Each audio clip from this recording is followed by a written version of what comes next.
Disclaimer, video ini membahas perbedaan antara dua sudut pandang, keyakinan dogmatis dan pemikiran skeptis yang berlandaskan nalar murni, bukti empiris, serta analisis psikologis. Pembahasan dalam video ini dikaji secara tajam dan mendalam. Bagi penonton yang tidak terbiasa mendengar sudut pandang yang berbeda, disarankan untuk meninggalkan video ini agar tidak terjadi kesalahpahaman.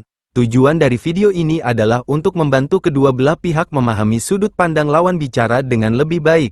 Hal ini penting mengingat banyaknya diskusi di grup debat lintas keyakinan, khususnya di Facebook, di mana seringkali komentar menunjukkan kurangnya pemahaman terhadap perspektif yang berbeda. Dengan pemaparan ini, diharapkan perbedaan pendapat dapat dibahas secara lebih konstruktif dan saling menghargai. Doa orang berpuasa pasti terkabul, janji spiritual atau sekadar motivasi. Hadis tentang keistimewaan doa orang berpuasa sering dikutip dalam berbagai ceramah dan literatur Islam. Salah satu hadis yang populer menyebutkan, artinya, 3 doa yang tidak tertolak, doa orang yang berpuasa sampai ia berbuka, doa pemimpin yang adil, dan doa orang yang terzalimi.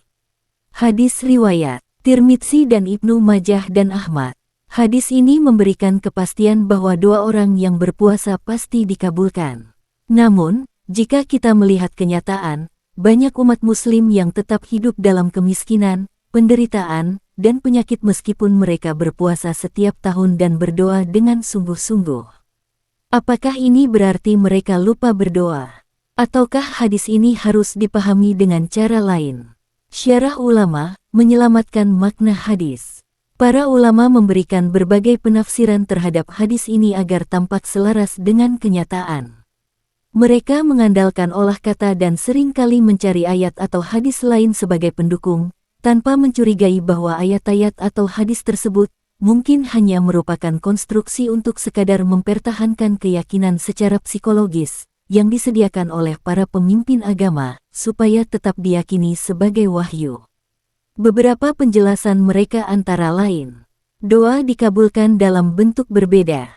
Al-Mubarakfuri Tuhfatul Ahwadzi menjelaskan bahwa tidak tertolak tidak berarti semua doa dikabulkan sesuai harapan.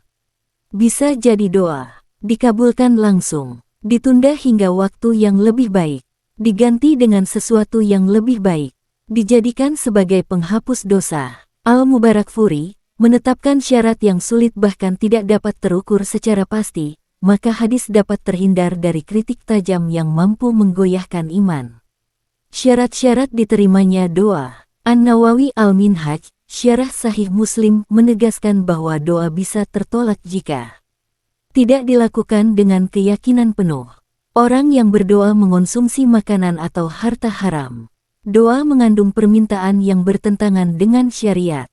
Dari argumen ini diketahui, An-Nawawi juga menetapkan syarat yang sulit bahkan tidak dapat diukur secara pasti, sehingga hadis ini dapat terhindar dari kritik tajam yang berpotensi menggoyahkan iman. Dengan mengaitkannya pada keyakinan seseorang serta syarat yang hampir mustahil dijangkau oleh manusia pada umumnya, yaitu tidak memakan makanan haram sama sekali, hadis ini tetap dapat dipertahankan tanpa terbuka bagi sanggahan langsung. Klaim takdir dan kebijaksanaan Tuhan. Ibnu Hajar al-Asqalani, Fathul Bari, menyebutkan bahwa doa orang berpuasa memang memiliki keutamaan, tetapi tetap berada dalam kendali kehendak Tuhan. Tidak semua doa dikabulkan karena Tuhan lebih mengetahui apa yang terbaik bagi hambanya. Apakah ini bentuk pertahanan psikologis? Jika melihat dari sudut pandang skeptis, tafsir ulama terhadap hadis ini tampak lebih sebagai upaya apologetik, usaha pembelaan untuk mempertahankan iman daripada sebagai analisis objektif terhadap realitas. Ada beberapa pola yang dapat kita lihat. 1. Mengubah makna, pasti terkabul. Jika hadis ini dipahami secara harfiah, maka seharusnya setiap muslim yang berpuasa dan berdoa mendapatkan apa yang mereka inginkan. Namun, karena fakta di lapangan menunjukkan sebaliknya, maknanya diubah menjadi, doa pasti mendapat balasan, tetapi dalam bentuk yang tidak selalu terlihat. 2. Menjadikan Tuhan sebagai alasan fleksibel. Ulama menegaskan bahwa Tuhan memiliki kebijaksanaan dalam mengabulkan doa. Dengan cara ini, Ketidaksesuaian antara janji dalam hadis dan kenyataan bisa dijelaskan tanpa harus mengakui adanya kontradiksi. 3.